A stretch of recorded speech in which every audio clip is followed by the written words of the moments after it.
everyone, hope you're all doing great, and today as you can see I have no makeup on my face whatsoever, and that's because today I want to share with you all the tips and tricks of finding that perfect foundation, and also I want to share with you how to apply it flawlessly. Before you get into the foundation, it's very important to prepare your skin for it.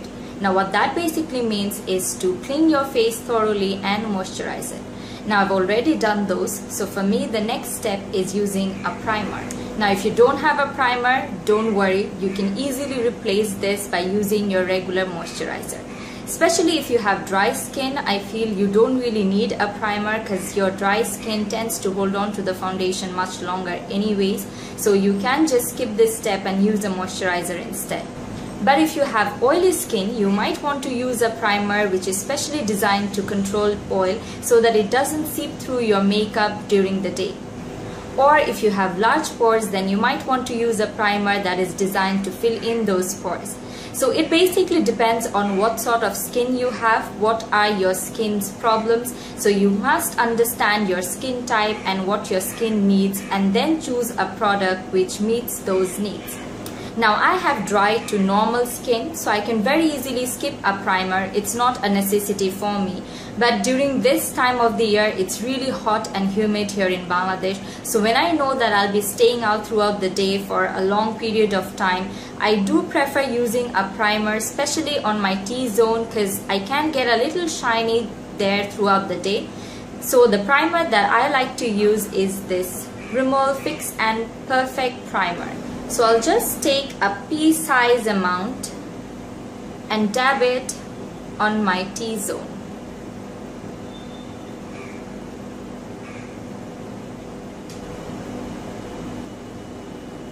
Now the primer that you choose also depends on the finish that you want. So if you want a matte look, you would want to go with a primer which has a mattifying effect. On the other hand, if you want a glowy, dewy look, then you should go with a primer that has that effect. So it kind of depends on what you want. So the next step is foundation. Now finding the perfect foundation for you depends a lot on understanding your skin type, what your skin needs.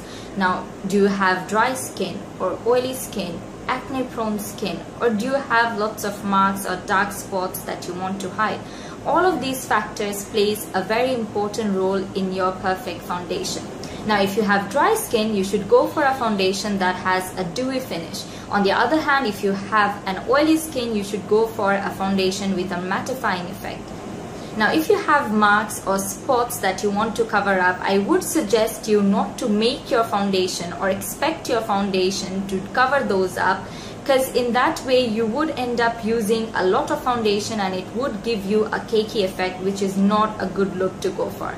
So I would suggest you to use a concealer to cover up those problematic areas and use your foundation strictly to get an even skin tone. Alright, so after you've figured out which foundation to go for, the next step is to look for your perfect shade. Now I know this can be a little daunting at times, and that's why I have a little tips and tricks for you that's gonna make your life a little easier. Now it's a big no-no to swatch your foundation on your hand and expecting it to match with your face, because it just doesn't work. Most of the times our hand and our face is not of the same color. Now what most of the people suggest is to swatch your foundation on your jaw so that you can see whether it matches with your face as well as your neck area. Because you don't just want to match it with your face and not with your neck, because then when you apply it, it would look like as if you're wearing a mask.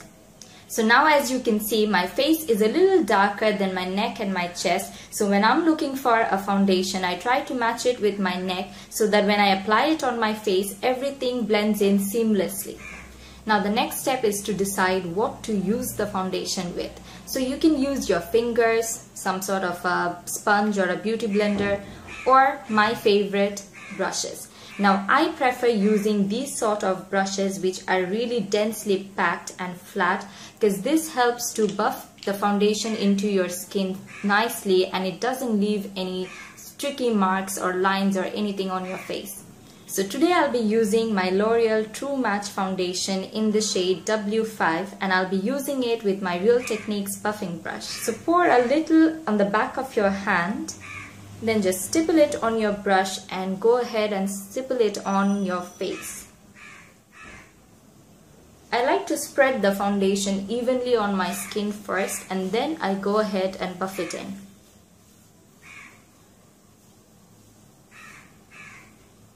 Don't forget to take it down to your neck.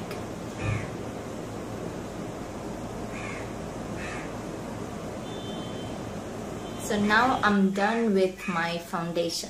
Now as you can see, I didn't really go for a very heavy coverage because I don't really have that problematic areas to cover. All I wanted is an even skin tone, and I think I have got that.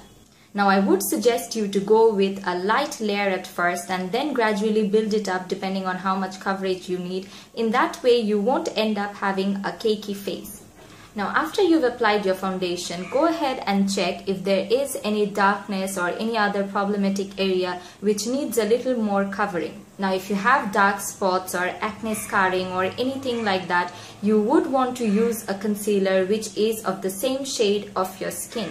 Because using something lighter than your skin tone is actually going to accentuate those problematic areas rather than hiding it.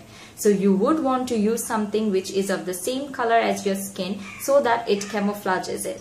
Now if you have really bad under eye circles, you should use a peachy salmon colored concealer because that's going to counteract the darkness and hide it. Now if you don't have any major under eye darkness, then you can go ahead with a concealer which is a few shades lighter than your skin tone, because that's going to help to brighten up your under eye area and make you look more awake and refreshed. So like always, today I'm going to be using my Collection Lasting Perfection Concealer in the shade Warm Medium 3. Now I just put this under my eye using this doe foot applicator, and then I'm going to go ahead and blend it in using a tapered kabuki brush. Create this triangular shape because that would really help to accentuate your cheekbones. Then to buff in the concealer, I am going to be using this tapered kabuki brush.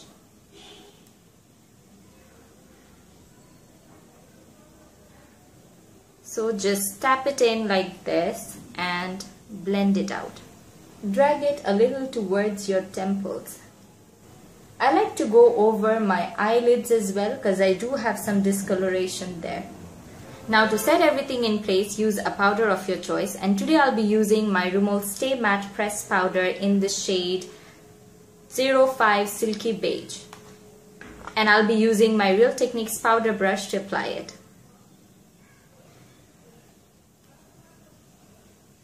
Use a light dusting of powder because you don't want to end up having a cakey face. So now you have the perfect canvas ready for any makeup look that you want.